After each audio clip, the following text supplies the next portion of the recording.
So if you guys aren't aware of what happened last week and the week before that, they ran 8 tests and they changed up some things about the MMR and the matchmaking, and they didn't tell us what each day was going to be. They just told us that there was going to be a test, and basically now they're just revealing exactly what they did on each day and their conclusions and what they had expected and their final conclusion on the entire experiment. So I kind of wanted to go through this like a little quickly. There was a couple variables they consider for matchmaking in details. The first is the maximum range. Basically, when you search for a match, they try and initially find you in people in the red bar that are within 50 points of you.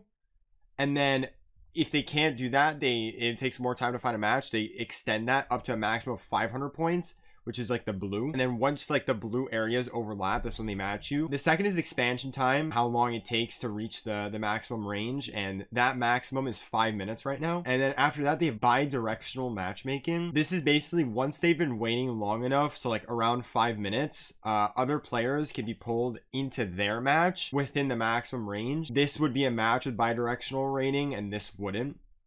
So they both have to be reaching their maximum and overlap into the red. But since bi-directional rating is off and player B isn't at the max, there is no match. There's 2 more. Grade visibility. This is kind of like a placebo. They just like turn it on or off. Like this doesn't like do anything. And then grade based matchmaking. That's how it was before the SBMM. They put you in matches based on your grade. So like Eries with Eries, gold with gold, whatever. March 28th. That was the Tuesday. That was the first day. We actually streamed that day. The test was that the expansion time decreased to 1 minute. That means like the maximum time before you get into a match was 1 minute. We got into matches super quickly, but the quality in the matches was super bad. And they noticed that the kill rates noticeably changed on each ends of the spectrum, like the high rated killers and the low rated killers. But then in the middle, it didn't really change. March 29th, which was Wednesday, they went back to 5 minutes, but they did the maximum range decrease to 250. So it's like higher quality matches, but with longer matchmaking. This didn't actually do much, I'm going to be honest. It just slightly reduced the average rating difference compared to a non-test day. March 30th, they enabled bi-directional matchmaking. That meant longer queue times for players in off-peak hours, so like late at night with survivors. And it also meant fairer matches, which overall were matched quickly. This one didn't really make sense, I'm gonna be honest. They said that this one reduced the average rating difference the most. So like the matches were like super uneven, which was kind of like, okay. You were getting in unfair matches, and the queue times were taking long, so it was like 2 negatives, so it was kind of a terrible one. Some people at the ends of the spectrum were waiting 15 minutes for matches, and it just wasn't good. March 31st was a Thursday.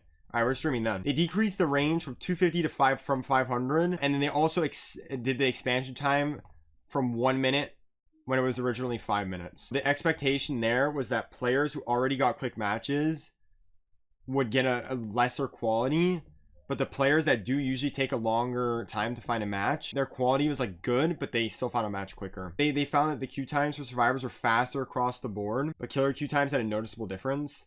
I actually found that this day was actually really good. I think out of all of the stream days, for some reason, on Survivor, March 31st was probably the best. I actually remember this being like an actual pretty decent day. Yeah, because it's kind of more lopsided on the Survivor side, because kill rates dropped. April 4th was kind of like they changed everything. They decreased the maximum range to 350 from 500, expansion time to 1 minute from 5 minutes, and they enabled bi-directional matchmaking. So this was going to be slower matchmaking, but better quality. And the results for this were faster survivor queue times, killer queue times mostly the same. This made it so that the kill rates were at the highest levels. This basically meant that this was a killer-sided change, and the killers were kind of dominating on this day. I remember the killers absolutely clapping everybody. Killers were literally getting 4Ks left and right. It was so bad. Then they did one on April 7th where they did the same thing as the previous day. They just made grades hidden. And of course, dude, when grades are hidden, I don't know where they found these people saying this, but they were looking at feedback from April 4th to April 7th. It was the same exact test, but the only difference is that they turned off grades. And they said that they heard more positive feedback when the grades were hidden, when directly compared to the opinions of the April 4th peeps that were saying that it was more negative.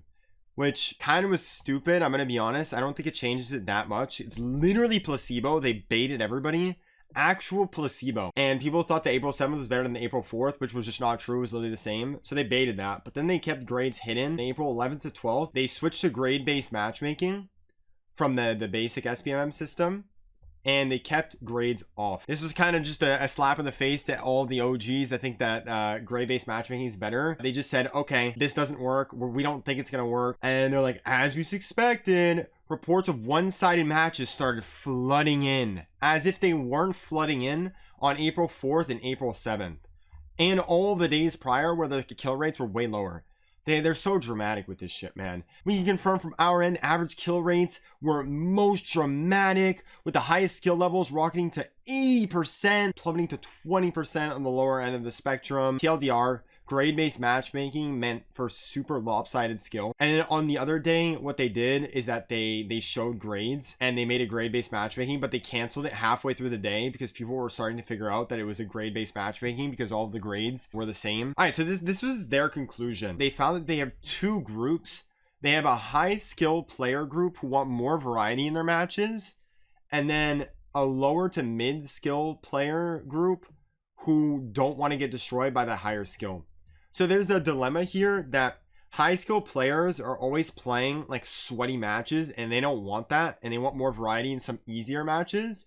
But the lower and mid skill players don't want to play with these people for the sake of more variety for the high skill players, because they're the lower tiered people are going to get clapped. And with this in mind, DBD's solution was to reduce the maximum range, making this blue shorter a little bit, so that the maximum MMR, like outside of your red MMR, won't be that drastic. So you're going to get in fairer matches. They also reduced the expansion time proportionally, so it isn't faster or slower than before. So it's just like, just an adjustment with the maximum range. They also lowered the effective cap for skill ratings. They also removed grades from the post-match screen for the foreseeable future, just for placebo. On the higher skill players, there's a cap for your skill rating. So for example, say the cap is 1,000 MMR. If a high skill player goes past that and goes to 1,200, they're still going to be in matchmaking with the 1,000.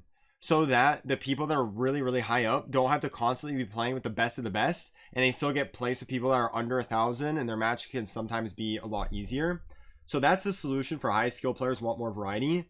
And then lower or mid skill players who want even matches, the solution for that was reducing the maximum range, so that the lower and mid skill players stay within their little bubble. And that was kind of like their conclusion and their solution of these tests, which overall, it's good that they tested that and they're showing us the transparency of this and of the test results. But I feel like some of that isn't entirely true. I don't really think that high skill players want more variety with the matchmaking. I think it's just that they want more variety in the meta. I think they're just tired of having to play dead hard, borrow time, ruin, BBQ, going harder on the perks in order to be good. I think they want more variety in the sense that they'd want like to be able to have fun and try out different perk builds without getting shit on. I guess lower mid skill players, like they just want even matches, which is kind of fair. And I think this solution will give those people fairer matches, but I think for the high skill players, this isn't gonna really change much, I'm gonna be honest.